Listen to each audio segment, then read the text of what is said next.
That's on full blast.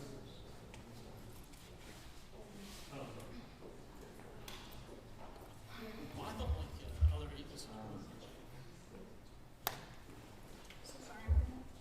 tell you, when this one's on full blast. Oh, I bet it will. That's why I shut that down. Well, I mean, we're starting.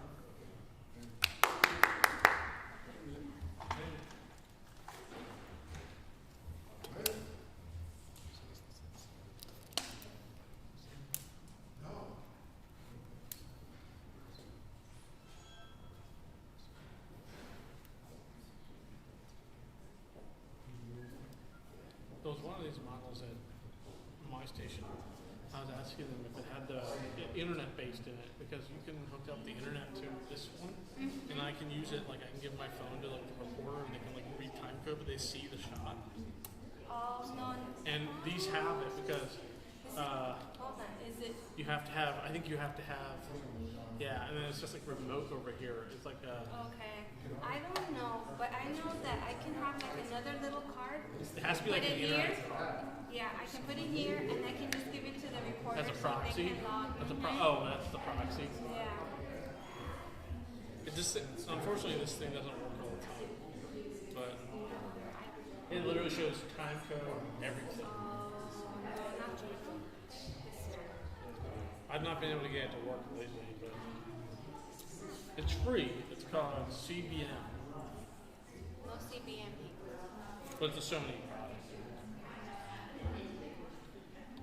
Because I used to use it, like I was able to like have this one as a reversal somewhere, like if I was doing a bigger shoot, but I could watch the shot. Oh, I know what you're So talking about. I could be on my camera A, but I could watch the other camera because it had the connection to this app. Okay.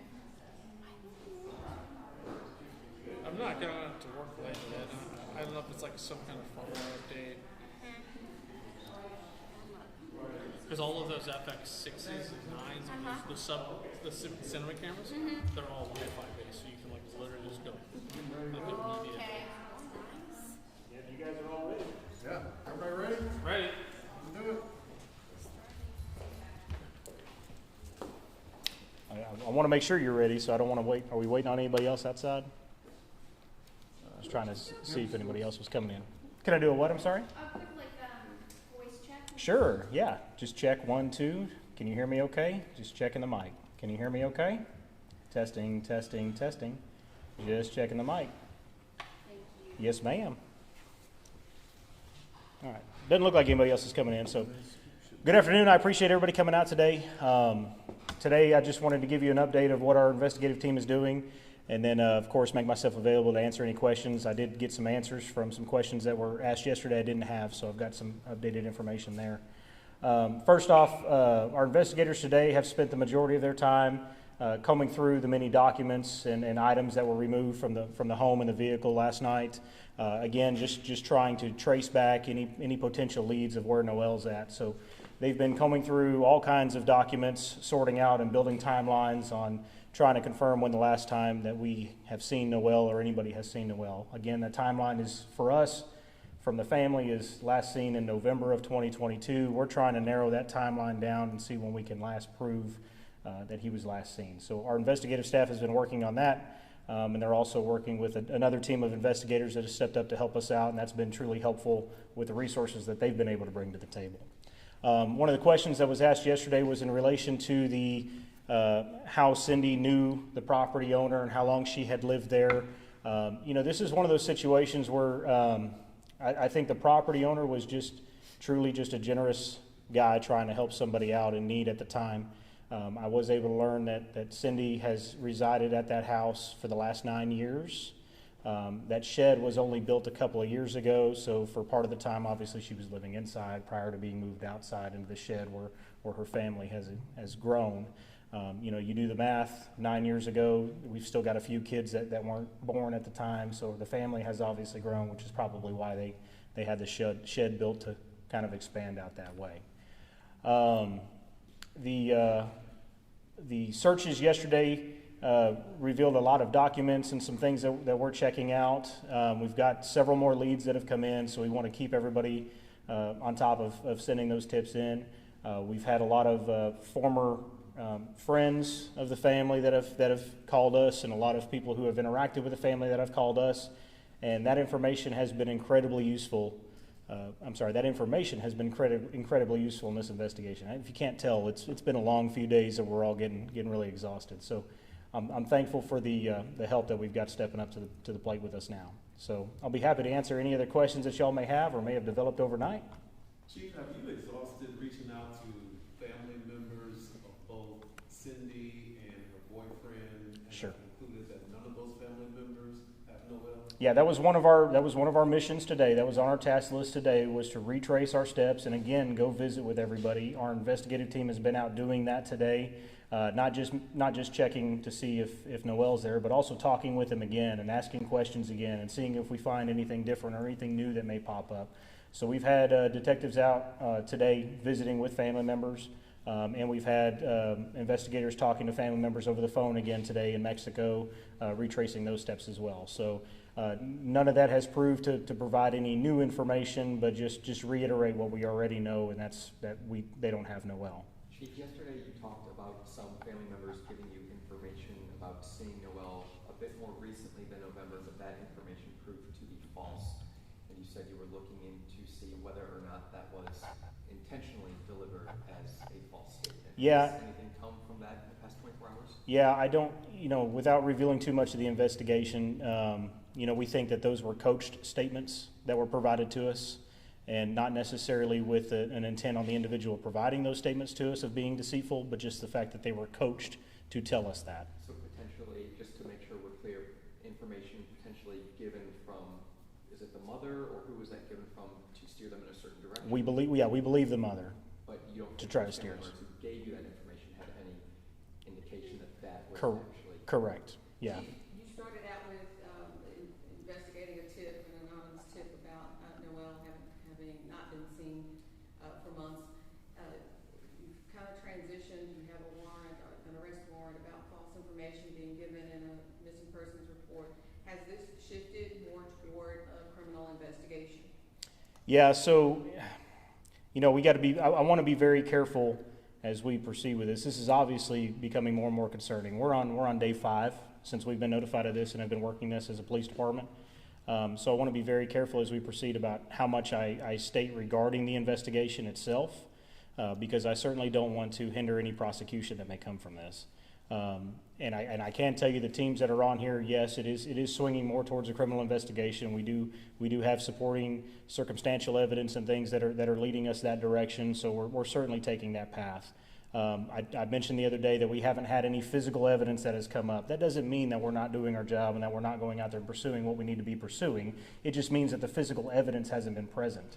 There's certainly a significant amount of circumstantial evidence. I mean, when we talk about the circumstances surrounding this case, everybody's suspicion rises, and that's what we do as a police department. Obviously, our suspicion has rose as well, so we have to dig deeper and dig deeper, and everything we've been coming across primarily has been circumstantial evidence. So, we're doing things now with this investigation to obtain more physical evidence, more concrete evidence through other means, data collection, and those sorts of things that we traditionally do in law enforcement. And now we've got the support to do that, so we're happy to move that forward. Is that arrest warrant giving you more leeway, so to speak, to pursue things internationally? You have a crime. She's Sure. wanted for a crime now. So does that enable you to interact with federal liaisons more so to maybe pursue where you believe they are? Yeah, sure. So we're actively engaged now with our federal partners at Homeland Security. We began engagement earlier today with the FBI. We are starting to work with other partners on this. Everman is obviously still the lead on this, but we're working with them and we have their support on that. The arrest warrant itself doesn't play too much into that. The charge that the arrest warrant's issued for is obviously for a false report regarding a missing child. That's a misdemeanor in the state of Texas, so that doesn't really throw a whole bunch of red flags up as far as getting federal assistance, or when we start talking about extradition. I don't think we're going to do cross-country extradition on a misdemeanor warrant out of Texas. But there's also a probation violation warrant. There's other things that are moving this forward. The evidence that we've been collecting, the circumstantial evidence, and there's things I just can't go into regarding it for the protection of the investigation. But the circumstantial evidence that's coming up is certainly amounting to a level that becomes criminal. And so it's giving us the ammunition that we need to be able to keep pressing this forward.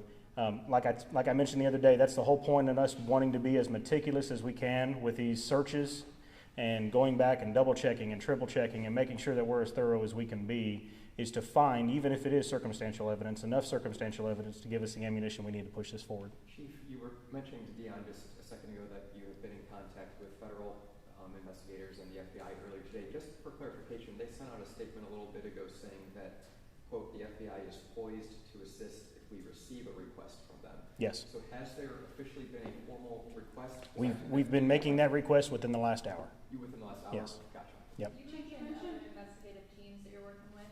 Is that who you're talking about, the FBI and Homeland Security? No, so we've had great groups step up. You know, law enforcement in not just in DFW, but all across the state. You know, we work well together. And so we've had investigative specialists from other agencies that have offered to step up. We've had groups from other agencies that have offered to step up and assist us with this. So the investigative team is really, really broad. We're talking, you know, not just local level, but state level, now federal level that are becoming a part of this. And truly, it's really formed into really a task force consisting of investigators that all specialize in these kind of very convoluted and problematic cases that are traditionally hard to investigate. So we're happy to have anybody within the field that has an expertise in this field to come to the table and be a part of the solution here. Because ultimately the goal is to find Noel, right?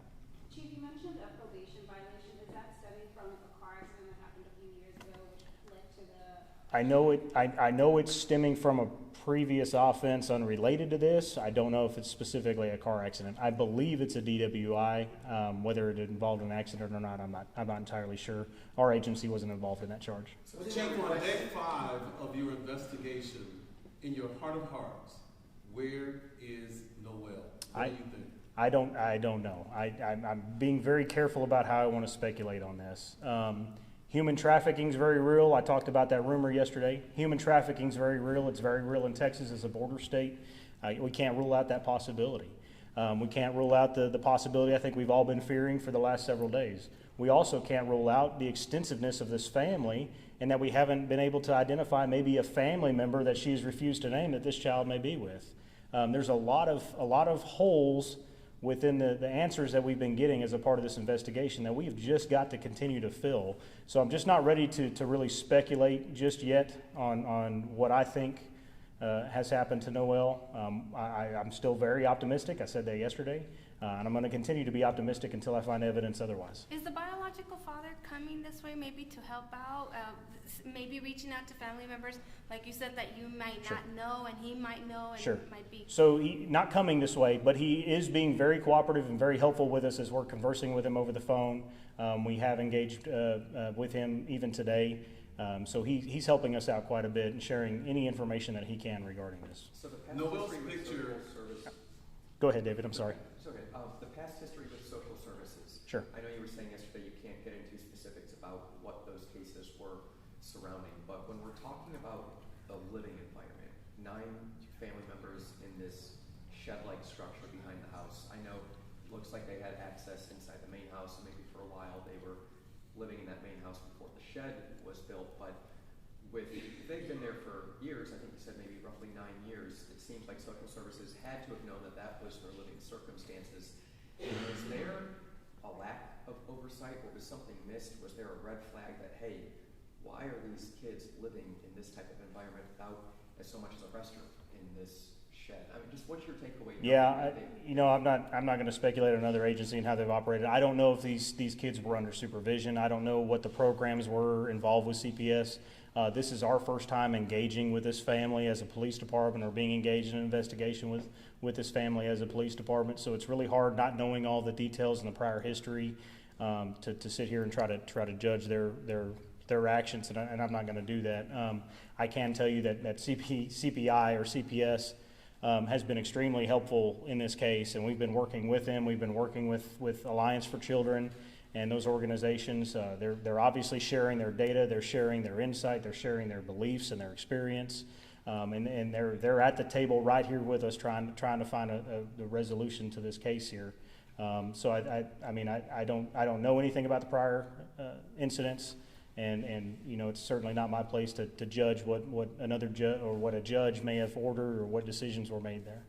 Chief, his picture is on the marquee out front with the telephone number. Sure. For people in Everman to see. So, do you think he's local? Do you think he's out of Texas, out of the country at this point? I wish I had an answer for you. I don't know. And we've gotten tips all over the state, and we've received tips. We got a tip the other night from Georgia that he might have been seen. We've received tips today from places like Ozona and San Antonio of people who believe that they may have saw him. And that's what we want, and we're checking into those. Every single one that comes in, we're following up, and we're sending police out to go confirm or deny what's going on. I don't know, and I wish I had more information there for you. I really do. What specifically did you request from the feds in that request you made within the last hour? Any assistance that they can provide. So they'll come in and they'll review the case with us, and they'll make sure that their assets and resources, whatever they've got, will be available to us. Yes. When Yeah. there's a call for a welfare check, what's the difference between how a police department responds versus the FPS would respond? Well, I think the difference is the authority. So for us to be involved, typically when we respond to a welfare check, we're just checking on the welfare of an individual. If we don't see anything that provides any reasonable suspicion or probable cause that a crime is being committed, typically that's where our role stops. If we see signs that there may be a crime being committed or somebody might be in danger, obviously we would continue. The officer didn't see any of those signs indicated on the initial welfare check. You know, CPS that's a completely different arm from law enforcement. You know, they're not law enforcement. They have different authority than law enforcement does, and they specialize in what they do. They've got a whole different way of operating than police departments do. So typically when we have a welfare check that comes in, it's law enforcement that goes out and does the check. We look for any initial signs of any danger or confirm or deny whether somebody's at that site. And then CPS typically will make a decision based off that information whether to make the scene and work with us or to follow up on the information that was provided, which was the case on this incident. You had cadaver dogs yesterday. Do you have any cadaver dogs maybe in the airport where you found the car, the vehicle? Is there other places you're looking at with these? We've got no leads on where he could be, and so you know there's no reason to believe he would be at the airport. And until we find some sort of evidence to give us a direction on where he may be, again, I'm not convinced he's dead. And I think that's where a lot of this stuff goes. We don't know that he hasn't been involved in human trafficking. We don't know that he hasn't been given to a family member. We just haven't been able to identify. You know, we're still chasing down all those leads. Now, if I get pointed in a specific direction, then of course we'll start expanding on that direction. But right now I can't focus all of our energy on the direction and belief that he may be deceased when he very well may be alive, and we just need to find him. What efforts are being made to pinpoint the family's exact, you know, their location in India? I know yesterday you didn't have an exact location of their final destination. Sure. In that country. Sure, and we have been working on that, and I can't disclose too much about that as it's part of the investigation, but obviously our federal partners have a lot more leadway there than we do, and we'll look to them to give us that information. And did Noel lived with disabilities, but does he require routine medical support just for everyday living? Is there anything? Yeah, so in one of those photos that we shared, you see him sitting in front of the couch, and if you look very closely in that photo, you'll actually see his nebulizer right there over his shoulder. Right there in the couch. I mean, he had chronic lung disease. He requires treatment. He requires, you know, albuterol treatments and so forth, and oxygen at times. And I think that's been the primary health concern that we've had is he getting that treatment?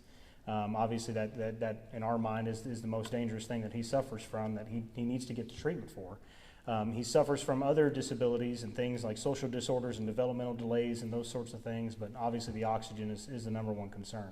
And we don't know if he's getting that right now or not. Chief, there is a possibility that Cindy might tune in and see you online. Oh, I hope so. If that's the case, sure. What do you say to Cindy? Come back and tell me what the heck's going on. I mean, I don't understand. It makes no sense, and then I think we're all on the same page here, why a mother would abscond, you know, when we're trying to just check on the welfare of her child and while we're getting no information. You know, this is a simple investigation in my mind. You know, we're just trying to check the welfare of a child. Just tell us where the child is and let's check on the welfare. If everything's good, we're good. We move on. And that's not the case, and that's not what happened here. We've talked about her extended as far as the stepfather's family, does he have a whole lot of family in DFW? I know you said initially he originally is from India. Sure. Stateside, is there family in this area, and have they been cooperative? Yeah, we have not identified any family here in North Texas or in the state at all. We have identified some friends of his, and we have been in communication with them, and they've been cooperating with law enforcement to what they know, but it hasn't led to much. Yeah, but how long has he been in the area? That I don't know. Do we have an answer on that? No. I'll have that for you at the next one. Sure. Do you know if Cindy had in total 9 children or 10 children? And if how many? Yeah, I've tried not to convolute this too much because it's so hard to follow. Cindy does have 10 children that we know about. So the 7 children were residing with her. She has 3 additional children that reside with her grandmother. Those children, we've obviously been talking with them. They're still here in North Texas. We've obviously been talking with them, and they're, of course, a part of this investigation. Let me make sure I'm clear there. They're part of the investigation, and we've been talking with them and the other family up here. You know, what I don't know, because I know your questions are going to be, is why do they live with grandmother, and we're looking into that. It looks like it's all been voluntary and part of the agreement. Why the decision was made that 3 of them will reside with grandmother, while the other 7 reside with Cindy. You know, we just don't have all those answers, and we're still trying to get to all those answers. And it's hard to get to all of them when you're missing, you know, so many of the people involved. Have you all been working with DFPS as far as when she lost custody initially of before she had the twins, and then her regaining custody and finding out kind of what that process was like? Yeah, so I can't comment on previous CPS investigations, so I can't talk about that portion of it. But what I will tell you is DFPS certainly has a seat at the table every single day that we're conducting this investigation, and they're right there with us. I'm not sure if you've had time or if you guys have interviewed anyone from the airport, but correct me if I'm wrong, it was both parents and then all 6 kids who were at the home have all left. Any surveillance or any just witness accounts from the airport? Were these kids going willingly? Did they say anything when they were at the airport? Just anything that you were able to dissect from people at the airport? Sure, yeah, so we've got partners at DFW DPS who we've been working with on obtaining those videos and things. We actually, one of the tipsters that called in was actually on the flight with the family, and we've been able to converse with her about the interactions there and what she witnessed. So, you know, we have been chasing down those leads and have talked to those folks, and we're working with DFW DPS on obtaining the videos, and they're tracking down any other potential leads that might be at the airport for us as well. And I'm sure a lot of the people that were on that flight are probably seeing the news from here and seeing what's going on, and we'd love to talk to more. If anybody else was on that flight or anybody else saw anything at the airport, we'd love to chat about it. I'd love to hear the insight there. With the stepdad possibly, from speaking to a neighbor, said that he may be undocumented, is there any concern that they may not come back to the States? I can confirm he is not undocumented. He is here legally, and there's no issues there. Is there concerns about them coming back? Well, yeah. When you flee the country and we're investigating a situation like this, yeah, there's a deep concern they may not come back, and so we've got to keep that in our mind too, which is where that federal partnership will come into play. If charges do arise from this and we get a criminal offense out of this, then certainly we'll pursue that. At what point would she be considered a fugitive? When a warrant is issued. As soon as a warrant is issued, she'll be a fugitive. Yeah. I mean, to be pessimistic, but we've all seen the story of the boy or the girl who was just never found. Right. What is the protocol or the timeline to just label this as cold or done? Well, we're nowhere near that point right now. I mean, we still have a lot of work to do. We've got a lot of information to track down. We've still got a lot of options left, so we're nowhere near that point. And to answer your question of when that time comes, the answer is when we've exhausted absolutely every possibility that we can come up with to try. When everything's exhausted, then at that point. But we've still got a long ways to go before we get there. So there's not really a clock? No, there's no clock, and we're not working on a clock. And all the investigators that are on this case are obviously committed to finding out a resolution to this case. And we're not going to stop doing what we're doing until we figure out what happened. Does the husband have a criminal history? No criminal history that we have. No, ma'am. Everman, you know, is a tight-knit, small community. How has this been for you guys and everybody here? Absolutely insane. I mean, there's just no other way to put it. I think everybody that lives here now and has lived here for a long time just absolutely cannot believe this. We've all been looking. This is one of those stories where, in law enforcement, we hear a lot of things that come in, and we're like, that didn't happen. And come to find out it didn't. We find the truth behind it. And I think at first this was one of those where, oh, come on, that didn't happen. And then we started looking into it, and of course I think everybody feels the same as us, that we're just shocked that this happened here. Everman is a tight-knit community. She was tight-knit with her neighbors, and I know that y'all have been out talking to some of the neighbors, and you've heard some of the stories and things. She was close to some of the neighbors, and even the neighbors had some positive things to say about her and the family and the kids. So it's really hard to believe. I can tell you that I think the community is a little shaken by this, a little shocked at what's happened here, and they're behind us 100%. They want us to find a resolution as well. So sometimes you hear that the community maybe doesn't want to get involved in certain situations, but it seems here somebody did see something that was out of the norm, hadn't seen him, and reported it, and caused this chain of events to really start searching for him. Can you talk a little bit about just the importance of speaking up when you do see something and you're concerned? Yeah, sure. I mean, if nobody brought in that anonymous tip, whoever that person was that submitted that anonymous tip to CPS, so we wouldn't be here today, and we still wouldn't know where Noel is. And at least now we've got officers and investigators on the trail to figure out what went on. So that information is really important, and we preach that a lot in our community. And I'm really, really proud. I hate to get off on a whole different tangent, but I'm really, really proud about the relationship that our police department has with our community. We've got a phenomenal relationship with our community, and we get calls all the time, and our officers are out engaging with the residents. A lot of the residents know our officers by name, and they engage all the time. So it's good to have that relationship. I know that relationship isn't across the board everywhere, but I think here in Everman, because of that relationship, we're able to get more information faster, and it allows us to typically, in most cases, resolve issues pretty promptly. You mentioned a person on the outbound flight from DFW is one of those you've been in touch with. Did that person contact Everman PD? How did that go? Sure. Yeah, saw the news. Saw the news media putting out the information, and then contacted our Everman Police Department main line and spoke directly with one of our detectives on the case. Are you able to say at all what they observed on that flight? I'm not going to do that just yet, just because it's part of the investigation. Can you do a little recap of the timeline? So March 20th was when Everman Police made contact and spoke to the mom. Sure. Yeah, so March 20th, we received the information from CPS and the request to conduct a welfare check at Noel's residence on the 3700 block of Wisteria. We later learned that on March 21st, the family had obtained electronic travel visas for the family. The officer at the time of the welfare check, he was advised that Noel was with his father in Mexico, so we forwarded that information back.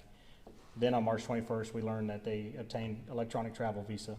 On March 23rd is when CPS contacted us back and informed us that they have checked out the information that Cindy provided related to the father. They have spoken directly to the father and advised that the father does not have Noel, and we've been able to confirm that information or verify that there's no transport data back and forth across the border through Homeland Security indicating that Noel's been to Mexico.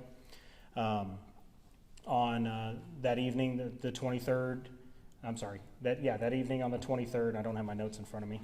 That evening on the 23rd is when investigators began looking into this. The 24th is when we attempted to make contact with Cindy. We learned that Cindy had removed her children from school. We learned a lot more information about how it started to appear that she may have absconded with a child. And on the 24th is when we made the decision to go ahead and start putting out the statewide alerts. We worked with the Texas Fusion Center, which is in charge of the statewide alert system. They're in charge of administering that system. At the time, the circumstances surrounding this case are so unique, and I think we can all agree that the circumstances here are very strange and very unique, that they felt an Amber Alert was warranted in this case, so we issued an Amber Alert.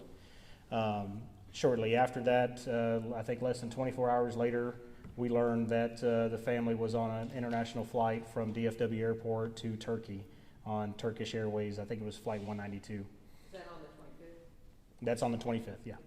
Yes. No, I'm sorry. The flight was on the 23rd. Okay. Yeah, they flew out on the 23rd. They had flown out before the Amber Alert was issued, Okay. which is why they weren't flagged at the airport. We've been asked that. They flew out because they left country before the Amber Alert was issued. And you didn't learn that they had flown out until? Correct. Correct. Can you talk when a parent leaves the country, they don't have to provide documents if they're the sole custodial parent then? Sure. Yeah. And there is documentation to show that Cindy is the sole custodial parent of those kids, with the exception of the 2 5-month-olds, but father was with the 2 5-month-olds as well. Next update? You guys tell me. I'll keep you updated as much as I can and when y'all want. So I mean, really, you tell me. I'm going to be as transparent as I can throughout this investigation, and I'll be happy to share any updates. That's fine. That's okay. Yeah, Are you working with any other organizations, like, I don't know, EcuSearch or, anybody like that looks to, find missing people? So we are engaged with the National Center for Missing and Exploited Children, and that's one of the largest associations out there. And they have a lot of ties with us, and we're working directly with them. They have a seat at the table right there with us as a part of this investigation. So they're taking all this information for us, and they're disseminating it to the other groups to help find missing people. I know that this case has drawn a lot of national attention from missing groups and true crime groups and all those organizations, and we love having them on board with this because they're just sharing that information out and putting his face out front, and we love having them a part of this, and definitely look forward to their cooperation and support in finding him as well. Because it is a small community, and I'm sure there's community members that want to help, is there going to be like a community search effort or? Well, again, if we find a lead on where he may be, absolutely. I mean, I think again, we're steering towards that he might be deceased, and I'm not convinced that he's deceased yet. Of course, if we get information that points us in that direction, absolutely, we'll be more than happy to organize searches, and we would love to have these groups be a part of that and go out and find them. But we have no information to lead us to that opinion yet. Thank you, Chief. Thank you. All right, thank y'all.